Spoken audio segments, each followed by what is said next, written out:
what's up guys, James King the Goat Thing here, and welcome to a new type of video for this channel. Now, recently on April 8th, 2024, the online servers for the 3DS and Wii U were sadly shut down. So to mark the occasion and the memories, here's my top 10 3DS games. Number 10, Yokai Watch 1. A rather obscure JRPG from Level 5 Studios, focusing on average boy Nate as he befriends and defeats yokai across his home of Springdale, with his yokai butler Whisper by his side. Now, that summary is rather brief and doesn't really say much, and I know the title for people who haven't played it yet, or didn't play it at all. It kind of looks like a kind of Pokemon, but I assure you it's much more than just some rip-off. With a unique battle system, great setting, fun gameplay, and honestly amazing graphics 3DS-wise, it's a real hidden gem. But the reason why it's so low on the list is because its plot is rather lacking. And while the game is fun, the plot just takes a backseat. And honestly, you don't meet the final villain or final boss until the end of the second to last chapter.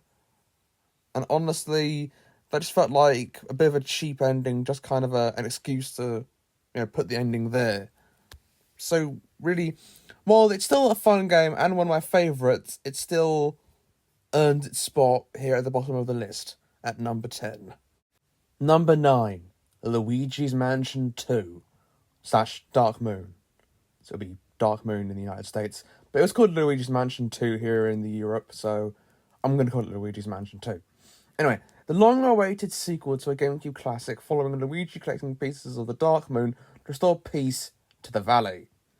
While as a sequel, this entry was rather, if not very disappointing, I still think if you ignore the fact it's supposed to be a sequel, as a game on its own, it's fun, I like it a lot, with memorable bosses, but because of how it fails to be a sequel, it has its spot here at number 9. And I also think this title could have used a more open world structure rather than just mission by mission, because it just takes you right out of the action just as things get interesting, and if you just so happen to, fail a mission, you have to go right back to the beginning of the mission because there's no regular save points, which is very annoying. Number 8, Pokemon Sun and Moon. The last generation to release on the 3DS brought us to the Alola region, with Alaka Gym Leaders but replaced with Island Trials, but honestly this game mostly stuck to the usual stick of other Pokemon games, but it's still fairly good, but the story was rather undeveloped.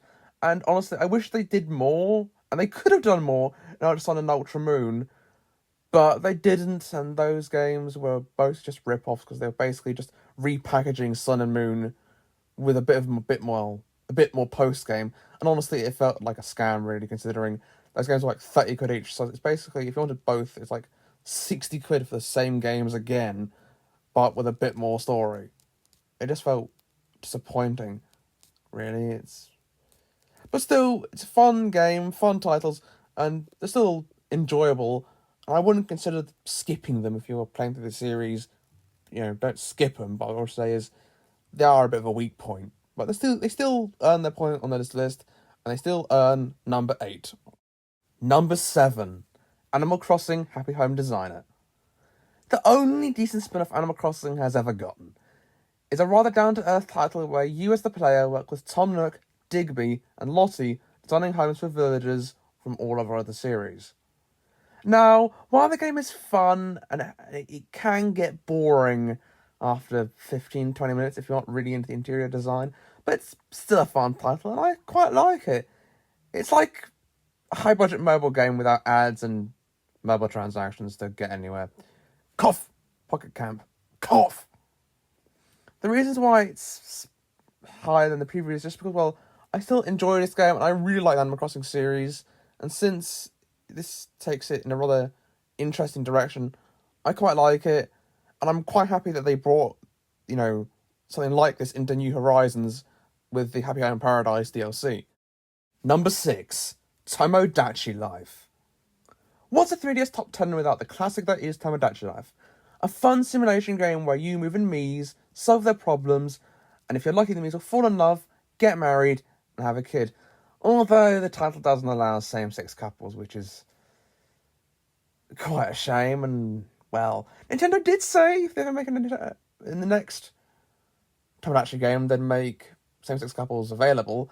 But it's been 10 years, well, a decade, since the last game being Tomodachi Life. But, as a game by itself, it's a fun, quirky game where you can go in each day and just have fun watching your Miis interact and befriend each other and do things in just quirky ways, doing quirky things. Honestly, I don't really know what to say, but it really does earn its number 6 spot on this list. Number 5, Pokemon Omega Ruby and Alpha Sapphire. The second major outing for Pokemon on the 3DS was a quite remarkable remake of Generation 3 from the Game Boy Advance, bringing those games into marvellous 3D graphics, and a post-game I rather enjoyed, which I think is lifted from Pokemon Emerald. And I shouldn't forget the inclusion of Mega Evolution, which is one of my favourite gimmicks, honestly, and I can't wait for that to come back in Pokemon Legends ZA next year in 2025. But, I really enjoyed this title, and I have a lot of nostalgia for it, because it was the first Pokemon game I actually completed all the way through. And I'll put the trainer card from my original save on screen. Well, Shockwell, since he'll be editing this. So, yeah. Anyway, on to the next number. Number 4, Pokemon X and Y.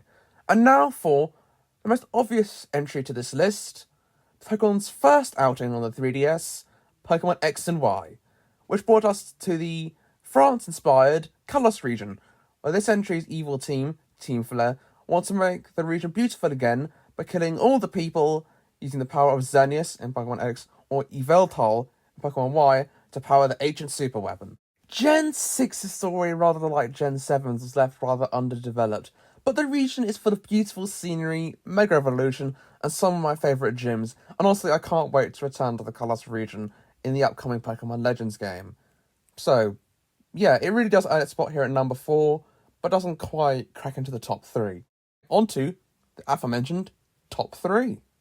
Number 3, Super Mario 3D Land. The only fully 3D game, outside of remakes, to be released on a portable console, and while the map is rather linear and has the same Bowser kidnap Peach, go save her story, the game has brilliant level design and amazing soundtrack. And this game not only has typical 8 worlds, but in the post game it has 8 bonus worlds. This game just has so much content, and honestly, it deserves so much more praise than what it's gotten so far. However, it isn't quite atop this list, but hey, it really does earn its spot here at number 3. It's a brilliant game, and if you haven't played it, give it a shot.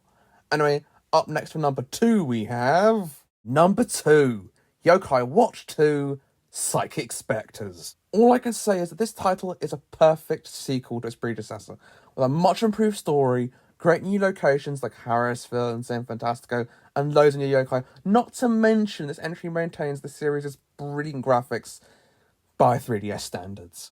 Honestly, I think if you're willing to give Yokai Watch a chance, play Yokai Watch 2 Psychic Spectres.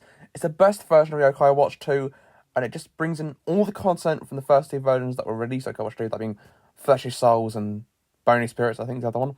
Apart from that, I think Psychic Spectres is a brilliant title. It's the best in the trilogy, and it's just a really good game, and I really recommend it. On to some honourable mentions. This list's honourable mentions are Yokai Watch 3 and New Super Mario Bros. 2, not forgetting Mario Kart 7 as well.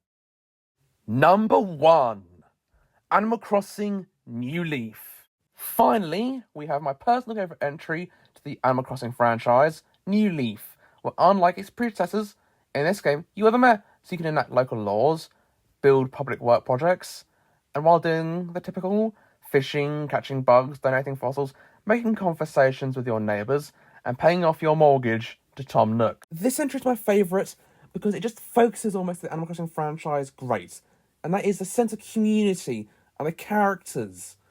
Because in this game, the characters actually have a personality, unlike in New Horizons, where there's like the same conversation like 3 or 4 times. And honestly, I can't go on without mentioning the soundtrack. The soundtrack in New Leaf is just so good. It is the best in the franchise, and nothing can top it. And while I like New Horizons, it's just so sad to see that you just can't play New Leaf online anymore. There's no more Dream Suite, No more going to other towns. It's just quite sad because Animal Crossing New Leaf is just my favourite. But its main street, town design, it's just the best, you know? I'm not really sure how to really put it into words. It's just my favourite. And I'd say best soundtrack, best villagers, and just it's very good and I like it a lot. Anyway, on to a conclusion to this video. So that was my ranking for the top 10 3DS games.